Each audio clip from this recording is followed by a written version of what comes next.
Queridos amigos, sejam bem-vindos a mais um programa Prova Final.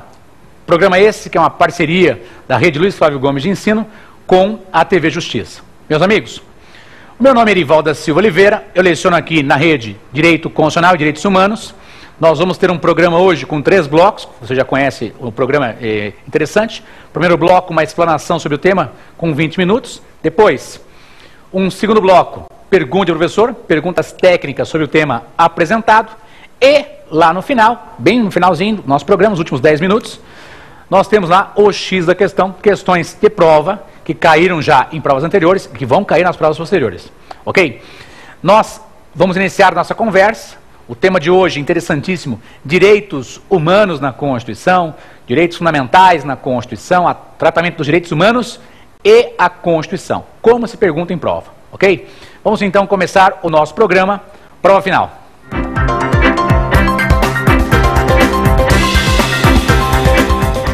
Nós vamos discutir hoje o tema direitos humanos e a Constituição. Então, de início, precisamos ter alguns conceitos diferenciados sobre o tema direitos humanos. Presta atenção. Meus amigos, inicialmente, nós temos os direitos do homem. Então, quando vem falar numa prova da ordem ou de concurso direitos do homem, são aqueles direitos inerentes aos seres humanos e que não precisariam estar previstos em legislações. Vou repetir. Direitos do homem corresponde àquele conjunto de normas que são inerentes, inatos, vinculados ao ser humano e que não precisariam estar previstos, escritos na Constituição ou em qualquer outro documento. Ok? Presta atenção. Meus amigos, o direito de nós vivermos, sermos livres, termos a nossa intimidade, são direitos do homem, são inerentes a nós, e que não precisam estar previstos em tratados internacionais ou em constituições para serem respeitados, muito menos em leis. É inerente a todos nós. Direitos do homem, repetindo. Numa prova da ordem, em concurso, direitos do homem são aqueles direitos inerentes a todos nós. Estão vinculados a todos nós. São direitos inatos e não precisam estar previstos em documentos jurídicos para serem respeitados. Ok? Presta atenção. Meus caros, esses direitos do homem, quando eles são previstos, escritos em uma Constituição, a norma fundamental de um Estado, de um país, esses direitos do homem passam a ser chamados, tecnicamente, de direitos fundamentais. Repetindo. Direitos do homem que estão previstos em uma Constituição são conhecidos como direitos fundamentais. Então, preste atenção na prova do CESP, pessoal de Minas Gerais, atento para a sua questão. A prova de vocês é técnica e, às vezes, é bem mais difícil do que uma prova da magistratura, por exemplo. Ok? Presta atenção. Meus caros, para nós, direitos fundamentais são aqueles direitos do homem que estão previstos na Constituição. E muitos mais direitos, né? Direito previsto na Constituição, direito fundamental.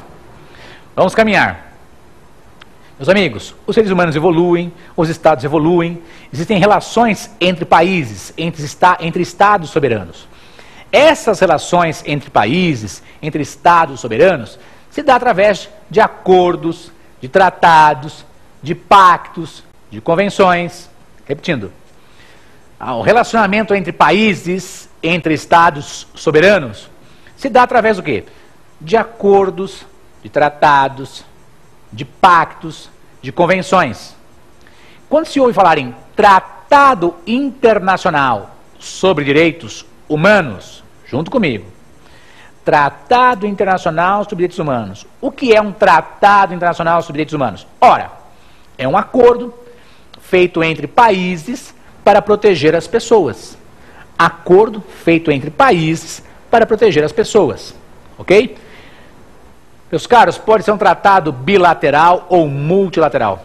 Mas se eu estou protegendo pessoas, para fins de prova, estou protegendo direitos humanos. Captou a mensagem? Entendeu? Vamos repetir então? Os direitos do homem são inerentes a nós, não precisam estar escritos em documentos jurídicos.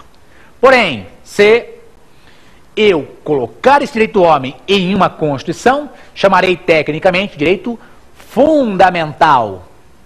E, se esse direito do homem é fundamental, for previsto em tratados internacionais, Esse direito é conhecido como, esses direitos são conhecidos como direitos humanos. Então, quando alguém falar em direitos humanos, temos que lembrar dos tratados internacionais pactuados, entre países para a proteção dos direitos humanos. Muito bem, já que eu percebi a questão conceitual, eu preciso falar de uma evolução histórica dessa valorização. Vem comigo. Meus amigos, importante nós termos em mente que a valorização do ser humano passou pelas várias etapas da história da humanidade. Então, o que é importante? Meus amigos, nós temos marcos históricos fundamentais para a valorização dos humanos, dos seres humanos. Então, interessante.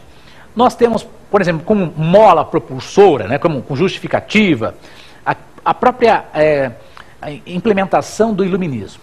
Então, o que é o iluminismo?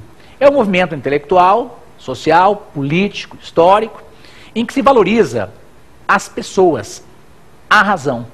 Então, o iluminismo, você vai valorizar a ciência, a razão e, é lógico, o ser humano. Então, para nós, o iluminismo é um movimento histórico, cultural, que vai valorizar a ciência, a razão, o indivíduo. A ciência, a razão, o indivíduo. Então, pensa comigo. Meus caros, quando eu valorizo a ciência, a razão, o indivíduo, eu já estou caminhando para o quê? Para o antropocentrismo. Valorização das pessoas, ok? De outro lado, que eu tenho? O teocentrismo. Então, veja que questão interessante. Teocentrismo, Deus como centro do poder. A fé. A fé é o quê? Na religião. Antropocentrismo, a fé na razão, na ciência. Bom, já que eu estou vendo isso, o iluminismo é um dos mecanismos históricos para se valorizar os indivíduos. Junto com o iluminismo, eu tenho lá, caminhando junto, o contratualismo. Meus caros, contratualismo indica o quê? Eu vou celebrar acordos, tratados, criar constituições para proteger as pessoas.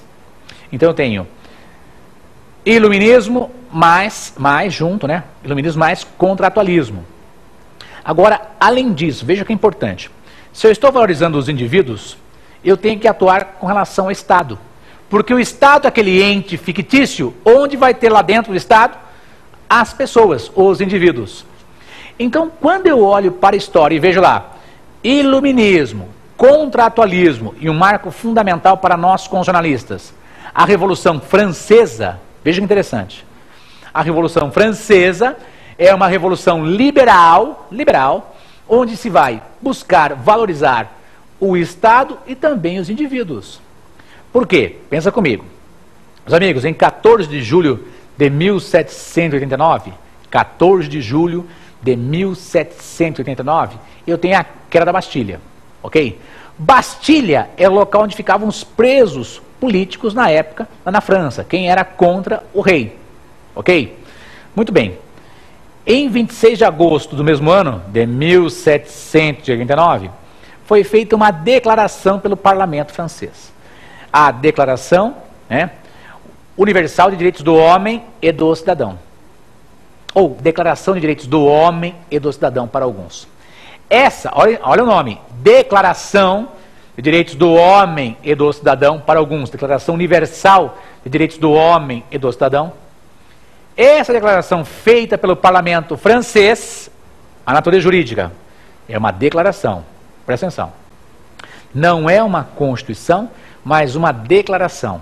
Esse documento aprovado pelo parlamento francês estabelece que um Estado, para existir, deve ter uma Constituição escrita.